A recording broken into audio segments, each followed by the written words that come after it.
Welcome to NCBA's Cattleman's Call podcast with host Lane Nordland. Hello, friends, and welcome back to another conversation here on the Cattleman's Call podcast. I'm Lane Nordland, and it's a little windy and chilly here in north central Montana.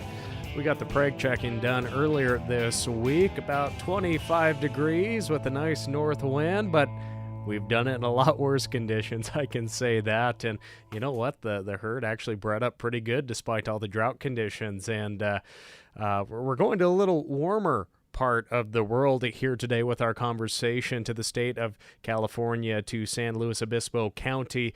We're joined today by Steve and Daniel Sinton, and I'm looking forward to this conversation and learning about their rich history in that part of the nation, and also the paths they have taken in raising cattle, marketing them, diversifying their operation, and just looking towards the future. So, Steve and Daniel, thank you so much for joining us here today on the Cattleman's Call podcast.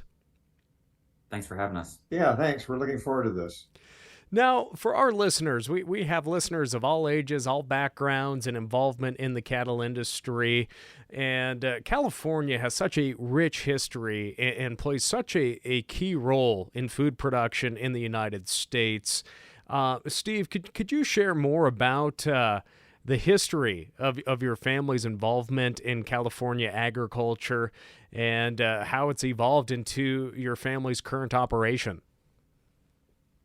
Yeah, well, it goes back to my great-grandparents. My great-grandmother, well, actually, they're my great-great-grandparents, had a dairy in Sacramento in the 1850s. And my great-grandmother was born there in 1858.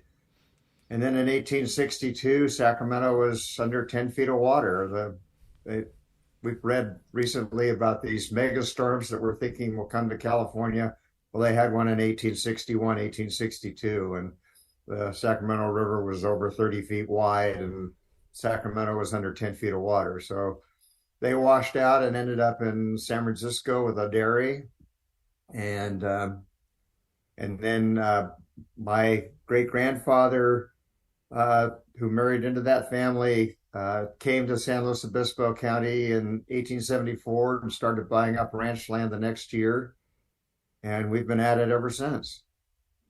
Now, can I ask, has your family found themselves in California? Did they make their way on wagon train across the nation, or did they come in from the West Coast ports?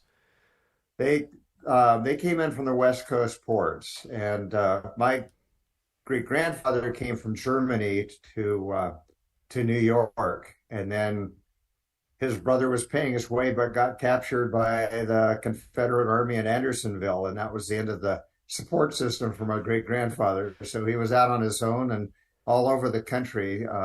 We don't know quite how he got to California. We know he was in Mississippi just before he came to California.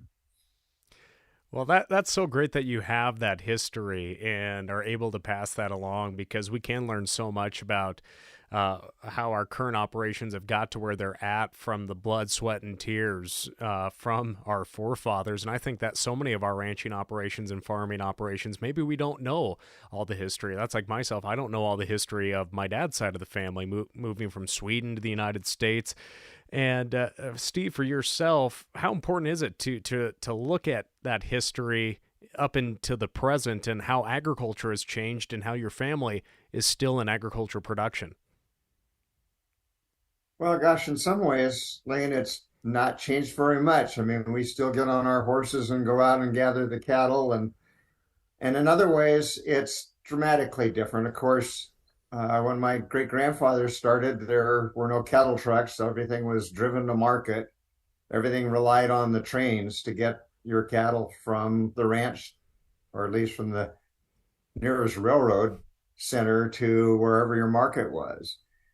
And over the years, the marketing's been very different. We used to have to just, we were like everybody else in California. Your cattle got shipped down to Los Angeles, and then the packers paid you whatever they wanted, and you had to take it because your cattle were in a pen being fed until you sold them. And actually, my grandfather started with the Brown family of Santa Maria. They started one of the first large feeding operations in California, just so that the local ranchers wouldn't have to take whatever they were offered down in Los Angeles. The buyers had to come and look at your cattle, and you could leave them in the feedlot another week if you had to wait for the market to improve. Well, again, it sure has changed how we move cattle, how we market cattle, but we still have a lot of challenges that we all face in the industry.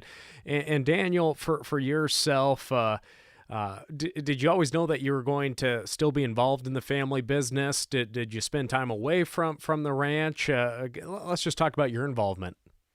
Sure. Well, I knew I always wanted to come back here and raise a family like I was here.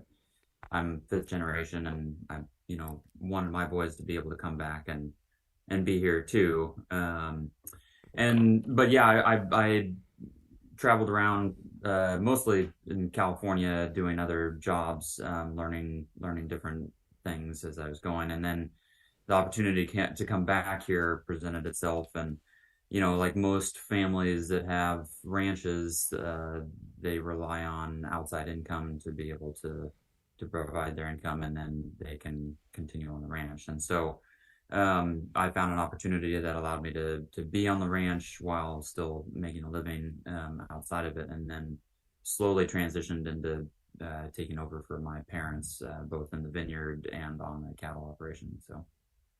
Well, I want to talk about that vineyard, but we'll save that for a little later here in our conversation. First, I want to focus on your cattle. What type of cattle do you raise? Am I correct in saying you raise both registered and commercial cattle? Correct. Yeah. So we run cow-calf pairs. We have a registered herd of Angus and a registered herd of Herefords, and then we have a commercial herd. So we have two ranches. One's a 6,000 acre ranch. A little closer to town, and then there's a 12,000 acre ranch a little bit further back in that's currently under conservation easement from California Rangeland Trust. And so we run the commercial herd on the Avenales Ranch, which is the larger one, and then on the Canyon Ranch we run both of the registered herds, but also a group of larger steers that are set up outside for organic production. And so when you're looking at the marketing of those registered cattle, do you guys do a production sale then every year, or how do you market the registered genetics? We're just kind of edging our way in that direction for the last 50 or 60 years that we've been doing those animals. They've just been production for our own bull purposes with the commercial herd. So do you have any black baldy cows out in the countryside? Lots of black baldy animals running around, both big and little. So, and I guess for your family's operation, you've found that crossbreeding is probably a great way to have so many different traits of what you're looking for in that part of the nation. Why do you still continue to raise those two along, and how long have you been raising these two different breeds and running both Angus and Hereford? Well, the Herefords started in 1960, probably. Yeah, probably somewhere in that range, and then the Angus has been a more recent development in the last 20 years or so. And I think control over our own genetics, being able to produce our bulls, it's obviously quite a bit cheaper to produce your own than to be buying them every year, and so I think that's a part of it. The Herefords,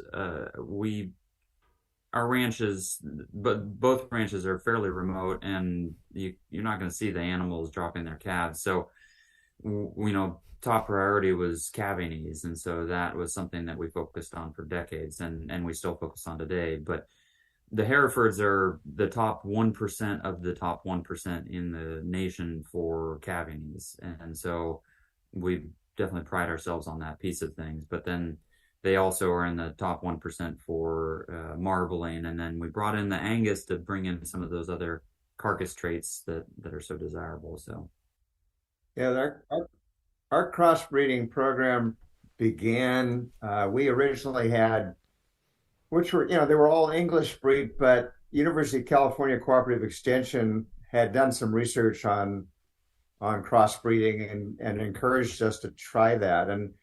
And so we tried a whole bunch of different breeds, just put them out with the cows we had to see which calves did well in our country. And one breed that did very well were brown Swiss, but we just crossbred with them. But we couldn't get polled brown Swiss. We got them one time from a man in New Hampshire who was closing out his herd, but we could not get outside brown Swiss bulls to continue that program. And so that's been dropped. But you still probably 25, 30 years later, you still can see those genetics in your cow herd. I saw one just the other day, and it wasn't with a lighter colored animal. It was just this little Swiss mocha calf running around, and I thought, God, that's amazing that's still running around out there. We also once upon a time had one Scottish Highlander cow, and those genetics lasted probably 30 years later because they're so distinct. So it's kind of fun to see that, but we've been focusing on the English breed because Daniel started the organic grass-fed beef program, and those breeds tend to do well as grass-fed animals. Yeah, and that leads me right into my next question is looking at these different ways of raising cattle and marketing the beef that they produce. When did you decide to start looking at that organic grass-fed option for your operation, and then having that option for consumers? Right. Well, so my grandfather was born in 1916, and he lived here on the ranch until a few years ago when he passed away at 101. And I had a conversation with him probably 8 or 9 years ago where I said, well, what do you think about the grass-fed thing? He goes, oh, this is just a fad. And I said, okay, well, there are these buyers who are approaching us. They want to buy our animals, and they're paying a lot more than other folks would. And they didn't care whether it was Hereford or Angus. A lot of times when you go to sell the market, you get dinged for having a brown animal in there. So we just kind of tinkered with it, and then my dad and I chatted about it, and about a year went by, and these guys were still asking, and we all kind of said, okay, well, I guess it's worth taking a shot at. And so we started selling to some of those larger outfits that do the grass-fed beef programs here in California. And that went really well. And I could see that the kind of writing was on the wall for organic to be the next piece of what we needed to be doing. And we were already running our animals and the land organically, essentially. There are very few tweaks that we had to make that transition. So, it was just about paperwork at that point. And paperwork is my worst nightmare. So it took me another year before we dipped our toe into the organic side of things, but eventually transitioned into organic grass-fed beef with panorama meats.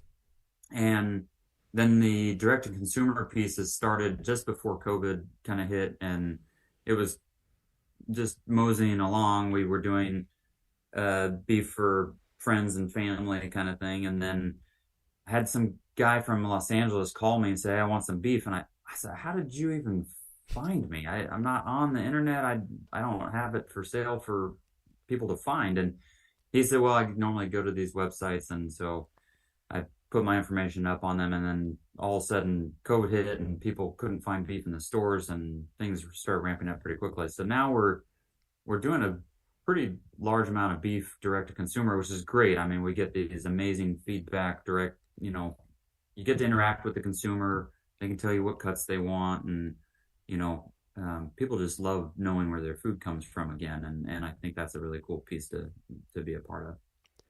What obviously processing was one of the bigger challenges when you jumped into that direct-to-consumer model, just trying to find hook space and a place to have it processed. Could you talk about that? Maybe just some other challenges, but opportunities you found along the way in engaging with that direct-to-consumer model? Sure. Well, so we're fortunate that one of the few USDA, harvest facilities around here, there's a mobile harvest unit in the county. San Luis Obispo County has one. And then there's a butcher shop in Paso Robles, and we're just fortunate that those things all exist right here. And so we've been able to take advantage of that. But yeah, there have been pinch points in that process as anything happens. The fair animals all of a sudden show up and they can't process anything for 2 or 3 months while they're trying to work their way through that kind of thing. So there's those types of pieces. And then others in the state I've heard have had trouble, and so a lot of newer places have been built either by the people who were having the problem and didn't want their program slowing down, or new places popping up because of the opportunity. Now, Steve, when Daniel was talking about looking at grass-fed then organic and the direct-to-consumer model, what were your thoughts initially on that? Well, we've never done it that way before. Isn't that what every older generation says? No, I when Daniel kind of went through the numbers and the grass-fed, organic grass-fed people were putting a minimum price on things, that appealed to me because one of the things we run into here is we always seem to have cattle ready to market when the annual sine wave is at the bottom.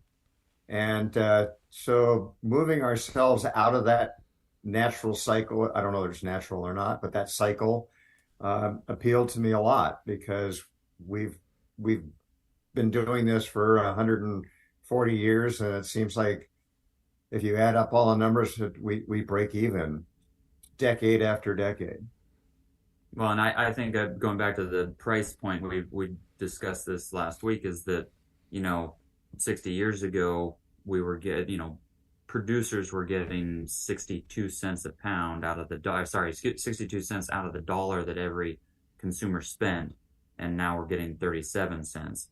And so, things were difficult 60 years ago, and now we just have to find a way to get a bigger piece of that number back. Now, when you were making that transition, as you said, you were doing a lot of the items that are on the checklist of becoming organic certified. What were some of the infrastructure changes that you had to make, say, in your fence line or your facilities to qualify for that organic stamp? Because I know a lot of people think, oh, it's going to be hard or it's so many years when you take treated posts out. This is just things that I hear at the coffee shop. What was that process like, and what were the challenges that came along with that ultimately have led to the success you're having now? It's a great question, and a lot of people ask it of me, and I've never had a great answer other than that not a whole lot has changed. We didn't change our infrastructure other than, every once in a while a yellow star thistle would get a patch growing somewhere, and we'd go and nail it with some spray. But, and so we're not doing that anymore. But, the day-to-day practice of, if an animal gets sick, you just have to go through a different process, and you have to tag it when it happens if you give it medication, which, is, less than 1% of your animals every year. And most of those were pink eye. And so we have a pink eye vaccine that we give that's approved, and it seems to have knocked down the numbers that we're seeing from that. So, the feed actually probably, we don't do a whole lot of feeding. Most of it is just natural grass here. We don't raise any of our own hay or anything like that. So we don't really tend to use much. But that is probably one of the bigger difficulties for people coming into the organic program, is that finding organic feed, it can be difficult. Yeah, we used to supplement with protein blocks, and nobody makes an organic protein block, as an example. So it was easy for us. You get a truckload of block and you just put them out as you need it, and you can store it till you don't need it, when you don't need it. And now we're having to buy hay, which requires a lot of labor to get it out to the cattle, and hauling it around the ranch. So it's an inconvenience, but it's not a hardship. On the mineral front, what are you supplementing with? Well, so there are some organic loose feeds that you can do. Of course, because they're grass fed, you can't feed that to the calves that you'll be producing for organic harvest. So there's a little bit of that. We've got organic hay that comes out of Oregon, and then the registered animals are not organic, so we're able to use the protein blocks on that. And so just for my understanding of it, are you able to finish all of your grass-fed and organic calves on the ranch, or are you in partnership with any other leases, or how do you have enough land to do that, I guess is my question. Well, not in the last, this year was especially difficult. The last last decade or two has been extremely difficult. My dad has some information on rain records that'll be interesting for this conversation. But the answer is we don't do any leasing necessarily. We try to fluctuate with the number of animals, the number of calves that we keep for that production, and we finally had to. This is the first year during the program where we haven't been able to hold those yearlings around to be large enough for harvest. So we'll be skipping this next June's harvest group, but hopefully back to it the following year. But the rain has really been the trouble. Yeah, Steve, if you wouldn't mind kind of sharing that historical weather pattern you've been keeping track of. Yeah, I just looked at the last 22 years and split it in half. So in the first 11 years from kind of the turn of the century, we had 4 below average years and 5 above average years. So, and 2 average years. So it was kind of average, if you will.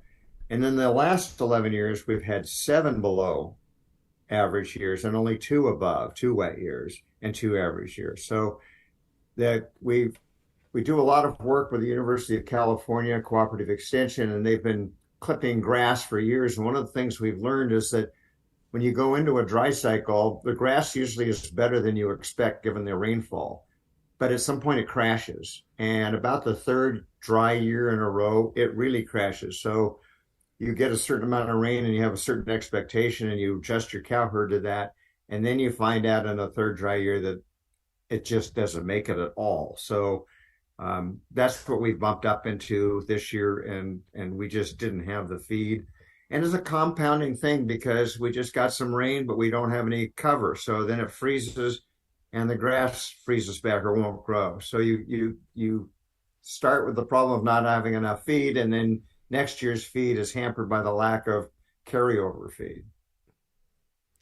And you mentioned before we started recording that you were fortunate enough to find some grass in Wyoming, though, to run some cattle. What was that like, just trying to find an operation, not even next door, but several states away, to be able to retain that herd and continue running there in the cowboy state? Sure. Well, so we recently got Audubon certified, so Audubon ranching certified, and so the guy Matt Alshouse that runs that program with us, he has some property out there, and we were discussing the need or we wanted to try summering some animals over, but it has to be organic land, it has to be run a certain way, and all that. So his land was already that it wasn't certified organic, but it didn't, that process we just had to run through and get an audit of the land. So we shifted 80 steers over there for the summer, and then ran into, as you know, from Montana, one of the worst drought years there. So it wasn't extremely helpful, but it, it allowed us to understand the ups and downs of trying to summer cattle outside of your state. So. Oh, no, definitely. And it's just difficult, too, when you can't be there to see them or drive down the road to keep an eye on them as well. But no, drought continues to have its impact, and producers are trying so many different ways just to retain their herds or keep their top producing cows and those genetics all put together. But I think this leads back to how your family has diversified your business. If you had not been proactive in diversifying, trying grass-fed, the moving into organic, and all the other ventures that the family operation currently is a part of, would you still be in business if you had not diversified? Boy, I sure don't think so.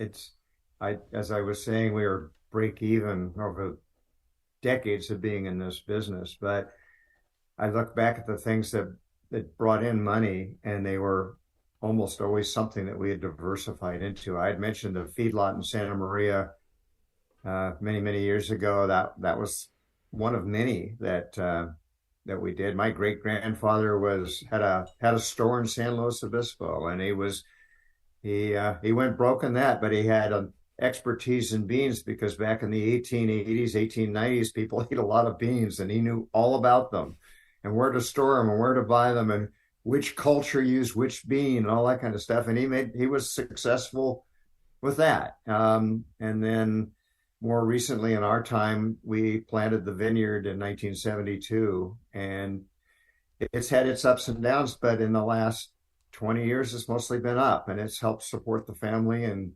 keep us going. And that's really important. And let's just talk about that vineyard then. I'm trying to follow my notes that Sarah always lines out for me, but I'm always out in the sagebrush jumping around half the time. It's kind of like trailing heifers back home some days. It feels like when you're in a conversation with me on the podcast. You never know how it's going to go, but you look back to the 1970s when you planted that vineyard and whatnot.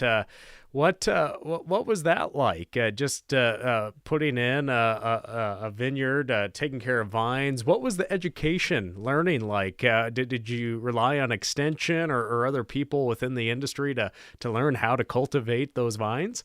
Well, we knew a little bit about farming. We'd done some over the years, and my family has a connection going back into the Depression with the Martini family of Napa. And actually, the senior Martini who started the kind of famous Martini winery in Napa started out with us in the San Joaquin Valley. He kind of saved us because it was pretty hard to sell wine during the Depression, because that was also prohibition. And then that family stayed in touch with us, and we used the son, Louis Martini, to come out down here and tell us what he thought would grow in our climate and our soils. And that's the only expertise we had. We didn't have, I don't think Cooperative Extension really was involved in wine at that point. They may have been up north, but there was nobody down here. And the only wineries there were a couple of old wineries that went way back, but nothing really of current vintage. So we didn't have anybody to help us. We just followed what Louis Martini told us to do.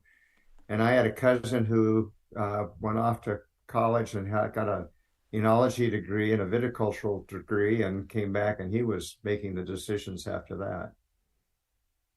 So with your vineyard, do you sell the grapes, or do you process that to have your own wine label as well? Well, we have 120 acres of wine grapes total. There's Cabernet, Petit Syrah, Chenin Blanc, and Val d'Aiguille.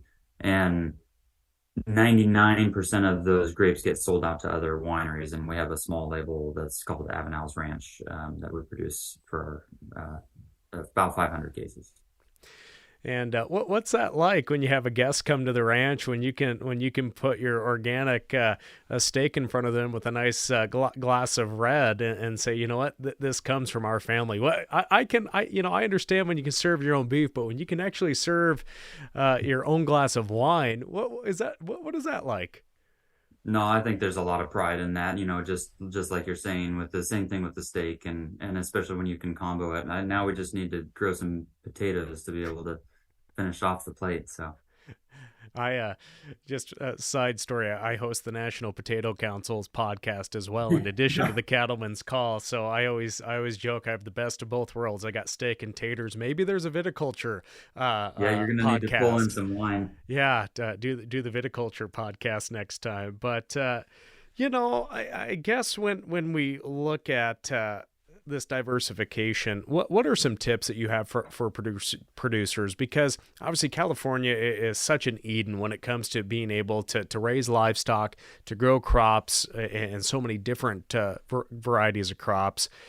So folks in Montana, we can't just go out and plant a vineyard. Our growing season isn't long enough. But what are your tips of being so diversified in a family business, about how important it is to continue to always seek education, to not just shut down another family member's ideas?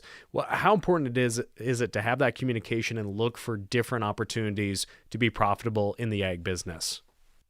I'm not sure exactly where to start here. We continue to diversify, not only with the vineyard, but we also have a hunting club, which brings in some money. But as valuable as that is, having them on the ranch, spotting the leaks in the water lines, running trespassers off, controlling the hunting to a point where it's sustainable, which is important to us.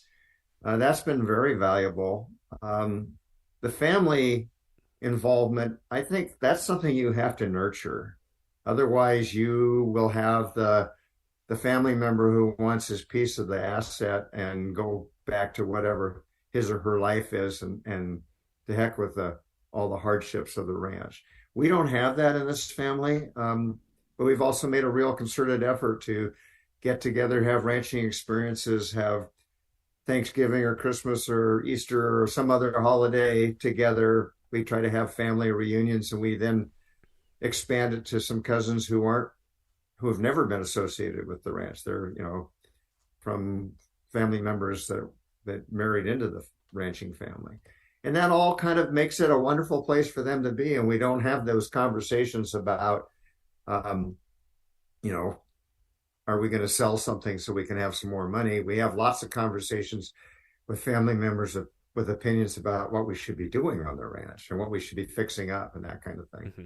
Well, and I think, passed down from generation to generation has been this allowance of the subsequent generation to be able to try different things. The older generation always goes, I don't know, and then you give it a shot, you throw some things against the wall, and some of them work and some of them don't. But without that, I don't think that you can evolve into keeping up with the times and being able to keep things going. But and obviously the conservation easement was a huge piece of how we're trying to keep things going, and passing it down from generation to generation and avoiding as much of the government taking their chunk of it. That I think those are the two big keys that I've come across from our family. And Daniel's touched on something that I harp on with the local, state, National Cattlemen's Association is the older generation's got to let go. They can't, not only the decision making, but they've got to let go of the title.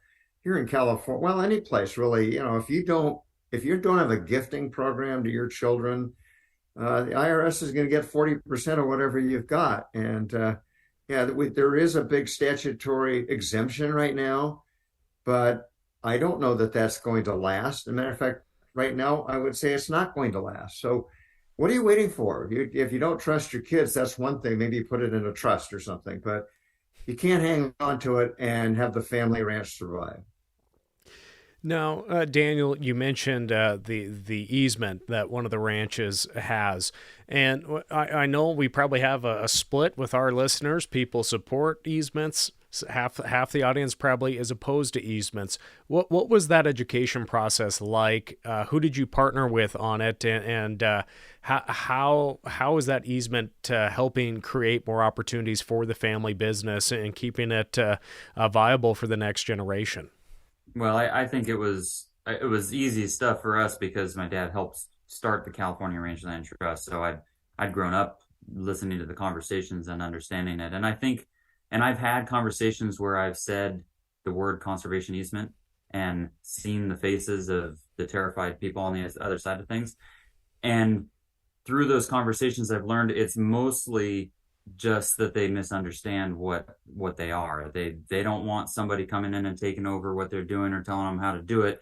And they don't want an easement through their property is kind of what their thought process is. And so most of it is just education of people that these are not things that you should be terrified of. These are actually a really helpful tool in surviving, the lifestyle of ranching, being able to pass it down from generation to generation, but also, being able to pull money out of the ranch that you would never do it unless you sold it, putting it into something that you can diversify yet again with, that can feed money back into the ranch to help it sustain.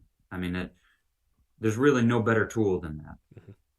And just the mechanics of it, for some people who understand this stuff, you do a 1031 tax-free exchange with the money you get from your easement, and you can put it into an apartment building or something that generates cash. Some people put it back into ranching, which, that if that's what they want to do, it's fine. But if you want to have some income, particularly as your family gets bigger and bigger, there's a chance for some income for those who aren't going to be out on the ranch all the time. Yep. And it's in terms of, it hasn't changed what we do whatsoever, other than one day a year, really half a day a year. I go out usually with the monitor and we take some pictures and chat, and we're back at the gate by 12:30 in the afternoon, and they're gone and I get back to work. And actually, in that point, I monitor some of the ranches around here for other rangeland trust easements, and it's some of my favorite days of the year. We get to go out on these amazing ranches that are going to be conserved forever. They're going to be ranching for the rest of our lifetimes, and we spend time with those ranchers and we learn new things. I've picked up several things that have been really important to our operation just from those conversations. So I think that there's just a multitude of benefits that those provide. California's population is so much bigger than, say, the state of Montana, where I'm from. Well, we do have a lot of California and Washington state folks moving to Montana. We just picked up a Congress seat, so it shows we are growing here. But my point is, land is a commodity, and they don't make more of it. And I guess, Steve, I was watching a land trust video, I think yesterday, and you were discussing about a wilderness area near your ranch. And most ranchers might say, wilderness areas, why would any rancher be advocating for a wilderness area? Can you share about this wilderness area near one of your ranches, and how that keeps development from happening, and how is that beneficial to production agriculture? Well, it really was my dad's idea because we just had hideous impacts from trespass. People on all kinds of vehicles would drive out through this area that became a wilderness, cutting their own roads, and then they dropped into us, and then they cut our fences to get out, and they spun their tires and created gullies and erosion and a nuisance and scared the cattle, all kinds of things that we hated. And it was a beautiful area. And it's kind of a fun story because we went back to Washington, and there was the head of Ways and Means, very powerful Congressman Bill Thomas, had a 0 environmental rating. And we showed up on his doorstep and said, we really want this. We think it'll protect us and it's good for the environment. And when we were all done, he said, I guess I'm going to get my environmental rating above 0 for the first time, which was very exciting for us because it meant he was going to support us. And our senators were in favor, but the local congressman controls that. But we did it really to protect ourselves from outside people who were disruptive and destructive. And when we look at that environmental stewardship and taking care of your land, what are some ways? Obviously, the direct-to-consumer model is a way to engage with consumers and share your story of raising cattle on the environment. What are some other ways that you have shared your story with consumers in California and across the nation about just your role of a multi-generational ranch still continuing to raise cattle and take care of that land? Well, I think every chance we get, if there's a group that wants to come out and see the ranch and understand it, whether they're Audubon people or local ranchers themselves or outside people, we try to take that opportunity to have them out and show them around. And also, CBS Evening News came out and did a piece, early January out here, and we just tried to do as much outreach as possible to the general community, both far and wide. Yeah, and you mentioned the Rangeland Trust has done videos out here. That's on the web. Daniel and I just took a group of people who came from California Oak Symposium. We had a group out to the ranch, and you get people out on the land. It speaks for themselves. You know that from your experience. People love the open spaces, and they don't get really the opportunity to be by themselves with nature like they do on a ranch. So you give them a chance, and they're going to love it. Now, could you expand more about that hunting club and how hunting and conservation is also a way that you can share that message with folks in the countryside? Because I think a lot of the time, sometimes we get outdoors groups, hunting groups, and maybe they don't understand the importance of private land. Could you maybe talk about that? Well, our particular hunting group's been the same bunch for 35 years. Needless to say, they're getting a lot older and less hunting and more hiking and sitting out in the wilderness. But yeah, they pay each individual pays a fee to be a member, and they don't share well with people who come in their Jeeps over the top of the hill and drop in unannounced. So they're very protective. They love the place. They care about the cattle. They care about our operation. So that's a huge advantage to us. I think I mentioned all of that before, but their connection to the ranch is much like ours. They feel like they have roots there too, and now their children are becoming members rather, as they retire or die off, their children are showing up as members. So it's almost another whole other family with roots on the ranch. And we have a Thule elk on the ranch that were released in I don't remember 80s or 90s, and those elk are providing income as well. So we're Rocky Mountain Elk Foundation was one of the conservation easement funders as well. So and so that's a big piece of the hunting club's operation, is doing several hunts every year that we get tags for. So yeah, just like my dad said, that they're an integral part in who we are and how we run the operation. So, Daniel, what are some technologies that you utilize in ranch management and keeping track of pasture rotations and whatnot? Do you have a technology that you use on your phone, or you write it down? I'm curious to learn about that. Why do you suppose you asked the younger guy about the technology? My dad's got a great piece of paper in his top left pocket. Yeah. No, we've just started kind of tinkering with that kind of stuff. It's hard because a lot of our pastures are 800 acres on average, and we're running a large cow-calf operation, and so that it doesn't lend itself the same as other places to that kind of technology. But well, actually, one of the more interesting ones we just ran across is it's called FarmBot, and it's a water tank monitoring system. So that's been really helpful. We have several tanks that are kind of canaries in the coal mine. If they're going down, we know something's either broken, or the spring isn't feeding into the water as quickly, that kind of thing. So that's been really nice. And then in the vineyard, we just put in a bunch of soil moisture probes. And on my way down to this meeting, I was thinking about, gosh, we just need to stick one of those out in the field just to see what that,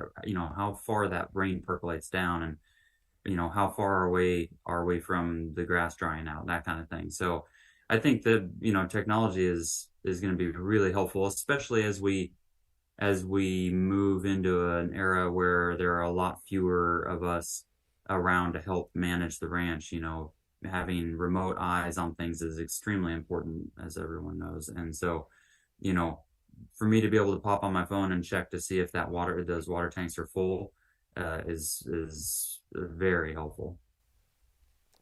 Now, for a person listening to this that maybe they're in college, maybe they have a job in town and are still able to be involved in a family business in some sort on the ranching end of things, what tip do you have for them in how they can try to open up, start a conversation with their family members about diversifying? Because I think that's the hardest thing when you're trying to talk with your dad or your father-in-law or your uncle, and it's almost, you almost get butterflies and nervousness when trying to bring up these topics, it seems, for many of us.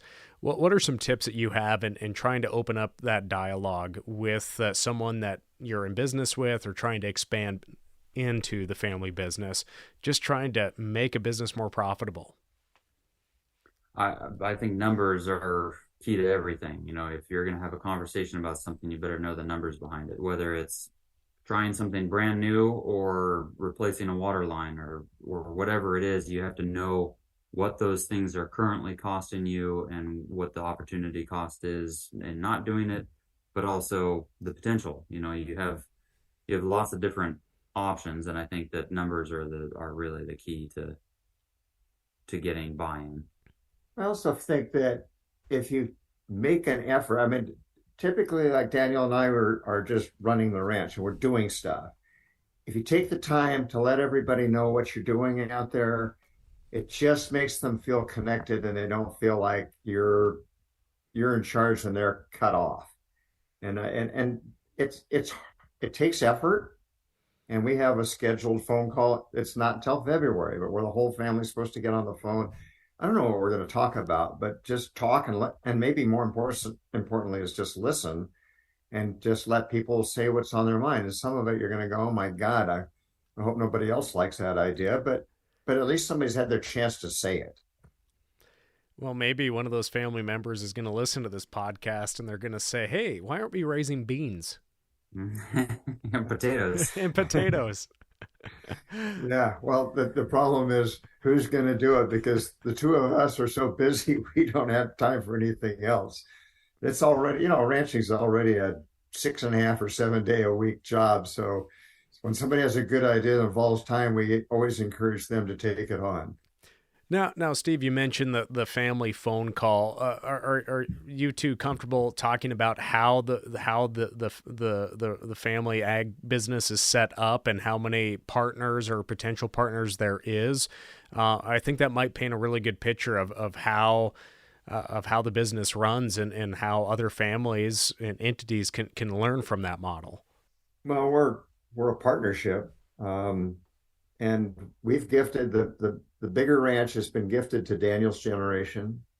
And I have 2 sisters, so there are 6 in Daniel's and 3 in our generation. And for a long time, there were my parents who were also involved, and it all worked pretty well, just with the communication being pretty open and taking in new ideas and being willing to go try something. I don't know if you can add on that, Dan. But Well, yeah, I think, our generation, there's 6 of us, were tied in together on, talking about management of the operation in the larger sense of, directional. I'm the person who's here on the ranch every day, carrying out all the specific tasks and keeping things together. But once or twice a year, or hopefully more often than that, we're all getting together and discussing, the plans that I have. I try to make a 5-year plan every once in a while, that we try to have some direction on. But for the most part, it's fairly straightforward. It's a partnership. Like my dad said, they've passed down their portion to us, and we're in the process of passing down our portion to the next generation while those things are favorable. And why is it important to look at it this way? Obviously, if a family member had that mindset that this is my portion and I want to make money and I'm going to cash in, or I'm the guy on the ground, I'm doing all the work, I need to, it should just be all mine. How do you separate that mindset from emotion and family legacy, and looking at more as that business model of creating a revenue source where this can stay together, a family business, and continue to stay in production agriculture? Boy, I got a couple of answers. Yeah. One is you start when they're really young, about this is something we all share. This isn't just yours, and this is our family legacy, and it's really important. Sort of building that connection that you can maintain later on through reunions or whatever, and the emails about what's going on. Keep that connection, but you got to start telling the little kids, this isn't an asset. This is your family. These are your roots. This is like your hometown. If you're urban, you maybe have your hometown that you love and you care about. And then the second piece is kind of the conservation easement. Like, here's a ranch. It will always be a ranch. You can't carve a little piece off of it. And unless a majority of or whatever you set that up to be, unless a certain number of members say, we can't do this anymore. I want to sell it. Then you have to sell the whole thing. And there's a mechanism that we've set up through a LLC to do that. But those are decisions that you make when you're all getting along, not when you're at war with each other. You've got to anticipate that. But boy, isn't that the biggest issue? You've got between people aging off and those not wanting to come back or not willing to take that sacrifice financially to come back. The other half of it is people wanting to get out. They're not interested in it. And being able to tie people back to the land at an early age, I think, has been our success. Our grandparents started that, instilling that, all of us at an early age, including my generation. And so I think we're blessed in the idea that that's ingrained in all of us. But, yeah, it's not controversial in our family. No. Well, I really do appreciate you guys talking about that, because for so many families, it is controversial. It's emotional. Some people think there should be fairness when and others think that there should not be fairness for other family members. So I truly appreciate you sharing that aspect of your family business, because some operations aren't comfortable talking about planning and whatnot on that front. And Steve, looking back to, you're talking about your family coming to California, first getting a start in agriculture. Where do you hope to see this in generations down the road? And Daniel, yourself, how do you hope that this open dialogue between family members, how do you hope this continues to foster that conversation where this land can still be a part of a family operation generations from now? Well, you have to model the behavior. You have to do what you preach, and and go right back to the same thing. If you have a family reunion, the kids all get instilled with this ethic. They see the ranch and they see how you feel about it, and they're out on it and they're on a horse and they're enjoying it, and it begins to have some meaning to them. Now, you can always have somebody who's just not in that camp. And with the Rangeland Trust, I've had a lot of instances where the conservation easement was to buy out the people who wanted to be bought out, because the others were so wedded to keeping the ranch as a ranch. So it worked for both sides. The ones who wanted out got their money, and the ones who wanted to stay in had it protected. And they didn't get the money, but they got to have more of the ranch. That's a piece of it. But for our family, it's really just living the life and making sure that others are enjoying it and appreciating it. Well, and I think, my kids my generation all has kids around the same age, which is really nice. And they're all in their, 9 to 17 range or so. And that's become one of the bigger pieces that I think we'll be talking about as over the next couple of years. I mean, it's going to be more important to have that conversation to figure out and make sure that everyone is on that same page going forward. And that's probably my biggest worry about the ranch in the next generation, is making sure that they're tied to the land. So. Well, gentlemen, we've covered a lot of different areas here today, and I really appreciate you taking your time and sharing your family's story, your history, and the details of your operation. Just are there any last thoughts you'd just like to share, whether that's raising organic beef, looking at family planning, or just diversifying? Anything that I skipped over that you would just like to share here today? I don't think so. I thanks for having us on, of course, and hopefully our story helps somebody in some way. And if anybody wants to contact us, of course, we're always available. Our information's on avenalesranch.com. So, yeah, and we've talked about easements, which is a big thing in California, but Montana's had the Land Alliance for way longer than we've had our conservation program here in California. Colorado, there's a lot of ranching states with ranching-based land trusts, and you can, if you think you might be interested, it should be a non-pressure kind of conversation that you can explore and take or not take as you see fit. Well, again, thank you much to Steve and Daniel for joining us here today, and check out their website as well. I enjoyed our conversation today, and this is the best part about the Cattleman's Call, just talking with those producers in the countryside and maybe creating a little bit of a different mindset out in the countryside for our listeners. Steve and Daniel, thank you so much for joining us here today. Thank you, Lane. Thanks. All right, friends, that'll do it for today. I'm Lane Nordlund. We'll catch you next time. Thanks for tuning in to NCBA's Cattleman's Call podcast with Lane Nordlund. For more information, visit ncba.org and make sure to subscribe to the podcast today.